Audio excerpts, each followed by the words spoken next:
Hablaremos esta noche de Elisa Bonaparte. Aquí hemos hablado mucho de Napoleón, mucho también de su hermana, no de la suya, sino de la hermana de Napoleón, Paulina Bonaparte, poquito de los hermanos Lucien y Luis, y apenas de sus hermanos José, Pepe Botella, ¿no? Y Jerónimo, que era el menor. Pero nunca contamos nada acerca de María Anunciata y de Elisa Bonaparte. Hablamos de la vieja también, de doña Leticia Bonaparte. Pero es verdad, no hablamos nunca de María Anunciata y de Elisa Bonaparte, de quien se dirá algo ahora mismo. Elisa nació en 1777, en realidad no se llamaba así. Su nombre era María Ana. Cuando Napoleón fue emperador, cambió algunos de los nombres de sus parientes para que tuvieran algún fulgor imperial. María Anunciata fue Carolina. María Ana fue, como dijimos, Elisa. Sí, de Carolina hablamos, señora. Y María Ana fue Elisa. Elisa se casó en 1797 con Félix Bacciochi, que tampoco se llamaba Félix, era Pasquale, pero a Napoleón no le pareció adecuado que su hermana se casara con un Pascual. Entonces, como a tantos Pascuales, le cambió el nombre a Pascual Bacciochi y le puso Félix Angulo. No, señor. ¿Cómo se va a poner así? Discúlpeme. Y Bacciochi, ojo, no debe confundirse, nuestros oyentes duchos en estas cosas, pensarán en Bacciochi, que era un empleado del otro Napoleón, de Napoleón III. Era el que le conseguía y eventualmente le probaba las minas a Napoleón III, Bacciochi. Lo mandaba el tipo, vaya al teatro a ver quién le gusta, qué sé yo. Y muchas veces Bacciochi se acostaba primero. ¿En serio? Claro, con las minas para ver la calidad, digamos. Para ver el comportamiento. Bueno, toda una cosa muy buena para el colectivo femenino, ¿no? Bien. Parece que a Napoleón no le gustó mucho aquel casamiento de su hermana con Félix Bacciochi. Este punto no tenía personalidad ni talentos peculiares. De todos modos fue considerado la mejor posibilidad a la que podía aspirar Elisa, que según parece era fea y mandona. ¡Qué combinación! Y digo, qué palabra, ¿no? Sí. Claro, además antes se usaba mucho cuando yo era chico, es muy mandona. Ahora ya no. Sí, no se usa. Se dice manipuladora, se dice, pero no mandona. Claro. Vos no vas a Rolón y le decís que tu hermana es mandona. Es mandona, le decís que es manipuladora. Y Rolón te dice... Todavía por entonces, las señoritas Bonaparte no eran muy solicitadas y entonces no cabía mostrarse tan exigente. Apenas inaugurada la era imperial, comenzaron para Napoleón las ambiciones de sus hermanas, que tenían ganas de gobernar reinos. Napoleón designó a Elisa princesa de Piombino, un puerto de Toscana, y posteriormente le dio el gobierno de la República de Lucca. Él mismo confesaba que había elevado a Elisa de esa manera, no por ternura fraternal, sino por prudencia política. El 14 de julio de 1805, 16º aniversario de la toma de la Bastilla, la princesa Elisa realizó su entrada oficial en su nueva capital. Era, como se ha dicho, una mujer poco atractiva, que hablaba a gran velocidad y con leve acento italiano, que ni ella ni sus hermanas perdieron nunca del todo. Era capaz de ejercer algún encanto, pero rara vez se tomaba el trabajo de hacerlo. Laurita de Abrantes, la marquesa de Abrantes, la consideraba la mujer más desagradable que hubiera conocido jamás. Laurita de Abrantes era, si no me falla la memoria, la mujer del mariscal Junot, uno de los mariscales preferidos de Napoleón. Junot murió loco. Cuentan que Elisa gobernaba sus territorios de Lucca con eficiencia. A su esposo Félix le permitía ocuparse de sus deberes ceremoniales, mientras que ella se encargaba de ejercer la autoridad. Le gustaba imitar a su hermano, lo imitaba a Napoleón, mirá vos. De hecho, firmaba incluso los papeles de la política con una E, con el mismo orgullo con el que Napoleón usaba la N, ¿no? La corte de Elisa era especialmente extravagante. A los 5 palacios que se le habían concedido en los pequeños principados del norte de Italia, se les exigía que sustentaran un montón, ¿no?, de damas de compañía. Damas de compañía, pero también mozos de cuadra, ayudantes, pajes, maestros de la corte y de ceremonias, un gran chambelán, un gran caballerizo. Este gran caballerizo era Bartolomeo Cerami, que de paso era amante de Elisa. Bueno, Elisa mandó a construir caminos, puentes, hizo drenar pantanos, hizo explotar minas de alumbre, ordenó reforzar fortificaciones, expulsar a los piratas de la costa, hizo volver rentables las canteras de mármol cercanas a Carrara, ¿no? Se utilizaban mayormente para producir toda clase de altares, bustos, ornamentos, tumbas, qué sé yo. Muchos de los cuales representaban a Napoleón, cuyos cumpleaños y victorias militares eran celebrados con festividades pomposas. A Elisa Bonaparte le gustaba llamar todo con su nombre. Había un instituto educativo Elisa, pero también había una calle Elisa, una puerta Elisa, un barrio Elisa, un banco, una plaza, qué sé yo. Le ponía Elisa a todo. El emperador insultaba a los 4 vientos y decía que el imperio se iba a caer por la aglomeración de tanta estupidez. Elisa tenía pretensiones literarias y artísticas, y en París, en el Hotel Maurepas, era anfitriona de un salón donde invitaba, qué sé yo, a los macanudos del lugar, ¿no? A Madame Recamier, Madame de Estel, todas esas tipas.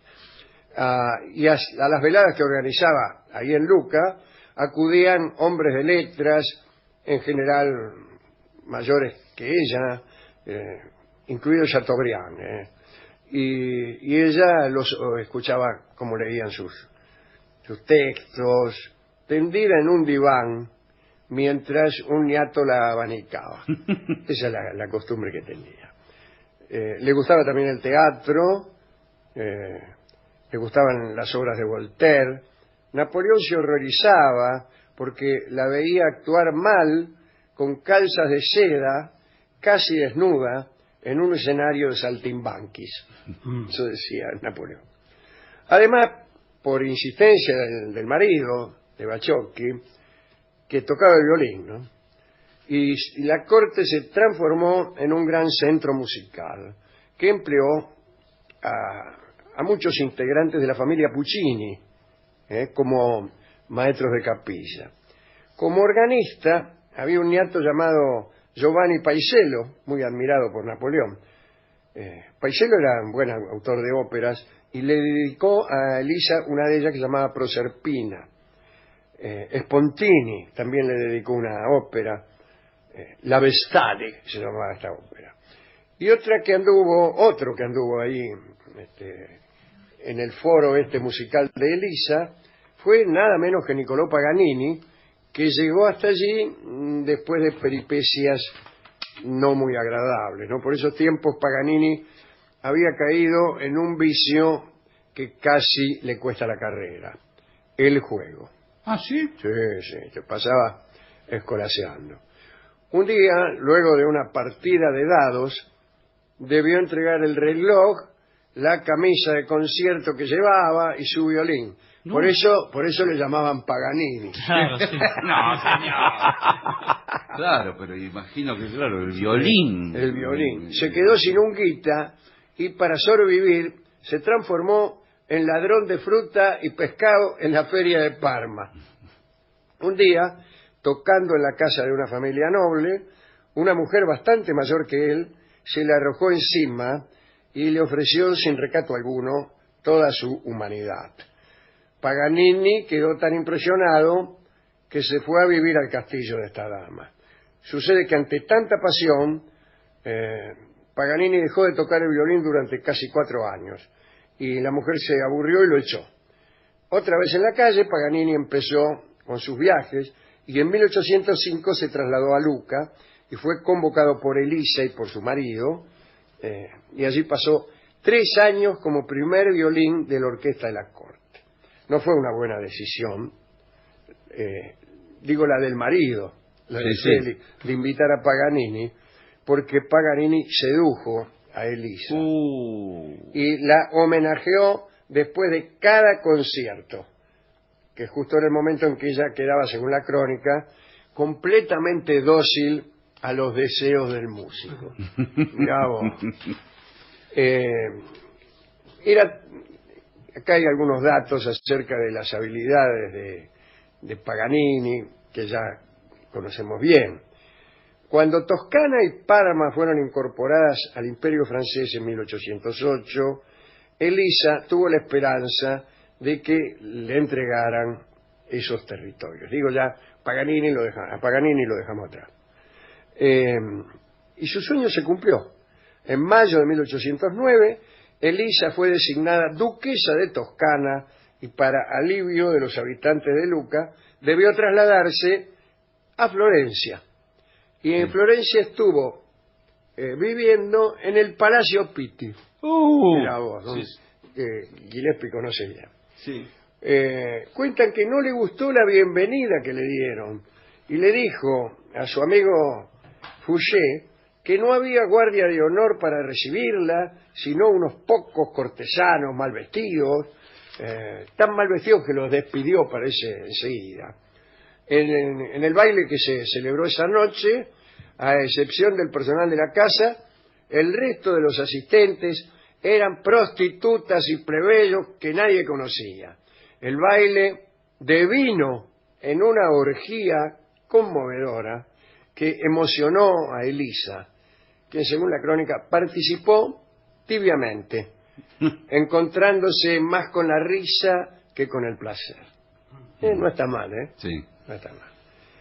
Elisa adquirió varias casas en los alrededores de Florencia, gastaba millones en diversiones, conciertos, cenas, representaciones, etcétera, y si bien no era tan ligera en amores como sus hermanas, tuvo otros amantes además de Paganini, ¿no? Entre ellos estaban un comerciante genovés llamado Einar, el prefecto de Livorno y el ya mencionado Bartolomeo Cerami, quien la amaba en sus visitas a las viñas de la campiña toscana. Su esposo Félix también tenía sus amoríos. Dicen que recibía en el Palazzo Pitti, no, en el Palazzo Pitti no, parece que a esta la recibía en el Palazzo de la Crocetta, y eran mujeres que le suministraba la propia Elisa, le presentaba menas al marido. Bueno, no. A pesar de estos romances, en público ambos parecían gozar de una buena relación, se mostraban juntos ahí en el palco del teatro, etcétera, etcétera. Y cayó el imperio. Napoleón cayó y también se derrumbó la vida de Elisa Bonaparte. No pudo tolerar el desprestigio, la falta de poder y de dinero para sostener sus caprichos mundanos, artísticos. Cuando las tropas enemigas la echaron de Florencia, se estableció en Trieste bajo el nombre de Duquesa de Campiniano. Trieste era una ciudad un poco aburrida, donde se juntaban algunos bonapartistas a a tomar unas cañas y a recordar los días de gloria. Cuentan que Elisa, amargada, se había vuelto muy gorda y se parecía extraordinariamente a su hermano Napoleón. Bueno, Napoleón, que nunca había podido vencer el desagrado que Elisa le causaba. La salud de Elisa no era buena y en julio de 1820, a los 43 años, mientras inspeccionaba unas excavaciones, se agarró una fiebre de la que nunca se recuperó. Su hermano Jerónimo, el menor de los Bonaparte, estaba a su lado cuando Elisa murió. Su última voluntad fue que Jerónimo cuidase de Bachoqui, ¿no?, el marido. Y Bachoqui vivió feliz muchísimos años más. También le encargó a Jerónimo que le mandara un saludo cariñoso a Paganini, que seguía maravillando por ahí, y que aunque ya estaba noviando con la bailarina Antonia Bianchi, recibió el saludo de despedida. Cuentan que se conmovió mucho y tuvo pensamientos gratos para Elisa Bonaparte. Esta es la historia. Nunca habíamos hablado de esta chica, de la menor de las Bonaparte. ¿Con qué podemos amueblar esta charla de hoy? Estoy pensando, ¿no? ¿Quién le gusta? Y algo de violín, ¿no? Se me ocurre. Sí, claro, ahí está. De algún gran violinista. Ahí está Paganini. Podríamos escuchar algo de Paganini. Sí. Muy bien. Escuchemos una obra de Paganini, es la sonata número 1 en la menor, que escucharemos en un dúo, violín-guitarra, Luigi Alberto Bianchi y Mauricio Preda.